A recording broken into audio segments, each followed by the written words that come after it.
On yesterday's video, I talked about Starlink's sudden change to their plans that inexplicably just suddenly shut out the aviation community from utilizing our Starlink systems we've purchased for use while in flight. I think we figured out the real reason this is happening, and perhaps I was a little too hasty in my judgment. If you've seen any of the news coverage about the ongoing military operations in Iran, you've no doubtedly seen coverage about the United States using one-way drones in combat for the very first time, as well as seeing the Iranian response by sending their own drones into other countries that are in their region. Likewise, if you've kept up with the war in the Ukraine over the years, you've heard about how Starlink has played a part in drone warfare in that conflict.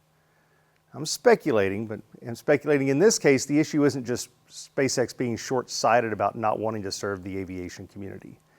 Given this particular note regarding the need for identity verification on this notice that SpaceX sent out to its users, I believe that this is SpaceX's attempt to limit the potential for nefarious use of its technology with drones, and I do specifically mean here in the United States.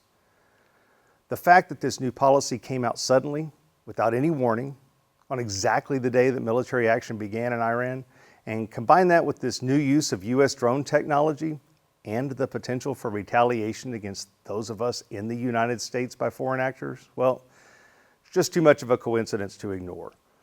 Also, don't forget that these small military-grade drones that have a single warhead, they fly at airspeeds very similar to the ones that we fly at in our piston aircraft.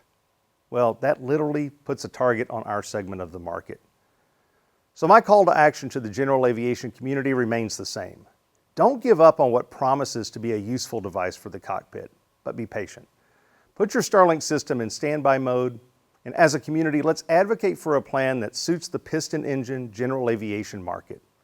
Still, go online to Starlink, make your voice heard there, open up a ticket so that they know we're still interested. However, we need to be prepared for a bit more scrutiny, probably something like this current validation process in order for this to work.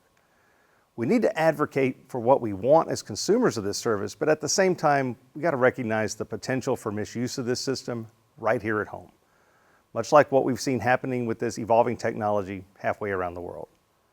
Thanks for watching, aviators. Let me know your thoughts, give us a subscribe. This is a brand new channel, and I hope future videos bring more great aviation content and not just commentary on these types of topics. Thank you.